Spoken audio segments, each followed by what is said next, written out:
And then the algorithm will come up and say, based on all the data that you gave me, given you've done a good job in providing it with good data, it will use that data and use your new inputs to give you a prediction on what's going to come into the future based on historical data. That's all called machine learning. Now, there are different flavors of that, and we can get into it. Maybe we can do another series on the difference between supervised learning versus unsupervised learning versus like they're clustering, K-means. There's so many different, let's say, flavors of machine learning that are suited for certain types of problems. Now, this kind of gave rise to large language models, which we all have been hearing about. So ChatGPT, Perplexity, Claude, who else?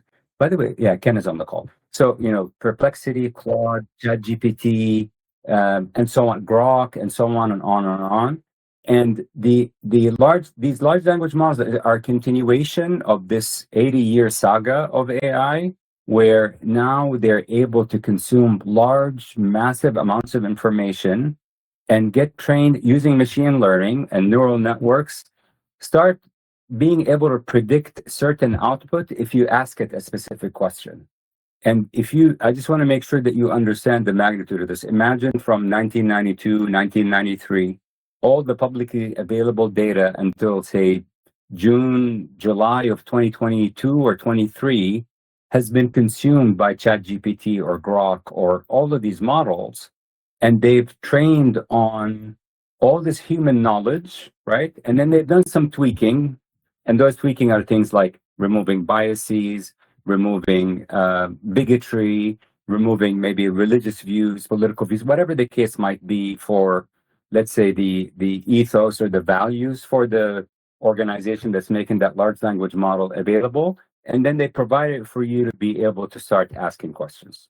So these large language models, and by the way, if you're hopefully as you elevate your thinking and you get more enlightened with what we're describing here, you can start digging a little bit deeper. So ChatGPT, I think 3.0 or 3.1 made its debut in November, I think, of 2023. And if you think that we're in November 2025, this entire ballistic storm happened over 2 years only.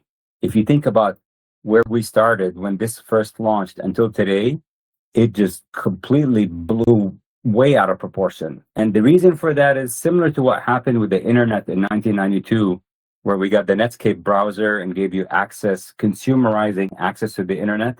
So it's no longer the domain of the geeks and the nerds and the engineers and the researchers. It actually gave you a window to where you can, I can create a website. I can do a BBS.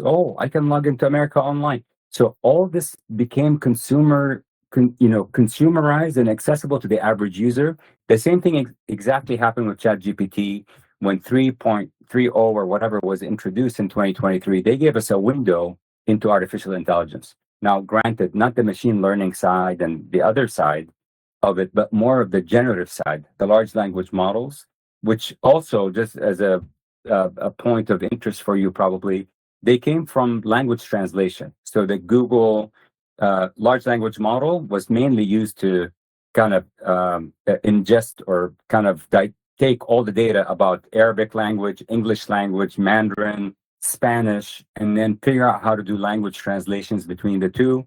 They figured out that a good use case for this would be to actually be able to ask it questions and then get output based on the combined knowledge of the data that it took in. So that kind of brings you up to speed on, it's kind of like a crash course, a 10-minute crash course in the field of AI and where we are today with large language models. Digging deeper, I started a thought of saying that as you elevate your thinking and dig deeper, you will see a lot of flavors of vendors that are offering large language models. You've got the obvious, ChatGPT. Everybody's talking about ChatGPT. Then you hear Perplexity. Now, Perplexity actually can use multiple different large language models. They can use ChatGPT as one, or they can use another model. You can choose which model you want.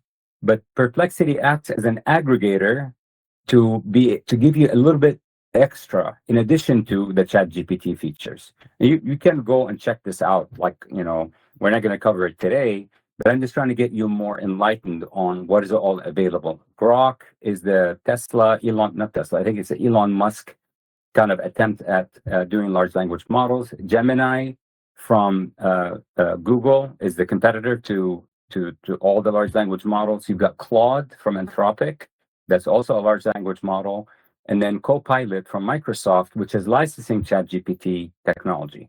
Now, why am I telling you all this? It's not to confuse. It's just to say that ChatGPT is powering OpenAI ChatGPT when you access it, Copilot, and Perplexity. So it's the same engine. You're just accessing it from different vendors that give you an additional bells and whistles on top of what the large language model gives you, out of the box. Any questions on the theory and the concept in general? And please just put it in the chat. And I'm going to continue to now we're going to dive in and look at how do you access these large language models? What do they look like and how do you use them?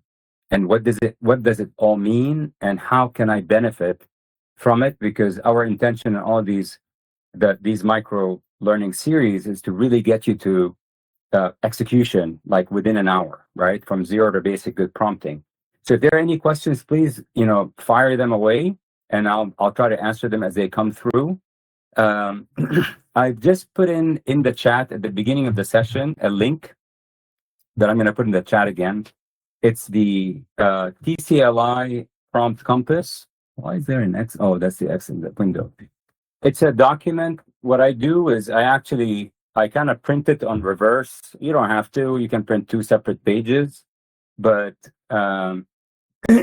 throughout the past, I guess, couple of years, definitely this year, we've identified two things that are missing. And this is obviously coming from our own research as the consulting lab, as well as working with NC State and UNC and a lot of different organizations. There are two things that are missing. There's a lot of different courses. There are a lot of people talking about prompt engineering and a lot of people teaching classes. But the problem is that there's no measuring stick to tell you, all right, great. So you are a driver, right? You know how to drive a car.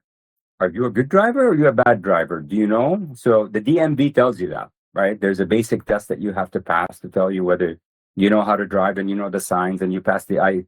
There's nothing like that for generative AI, which, by the way, makes it kind of exciting, but kind of dangerous as well, because anybody can attest to be an expert, but you're not really sure if they know what they're doing or not. So what we've kind of resolved to at the top, in the top corner of this prompt compass, you will see 4 levels. We are using the classification or levels, 4 levels of Apprentice, Journeyer, Master Journeyer, and Grandmaster. And every one of these levels has a specific kind of almost like matriculation for you to go from one level to the next, to the next, to the next. But the idea was, by creating this measuring stick, all of a sudden we were able to do good things, to say, okay, you take, this class, you're going to go from Apprentice all the way through to Master Journeyer, for example.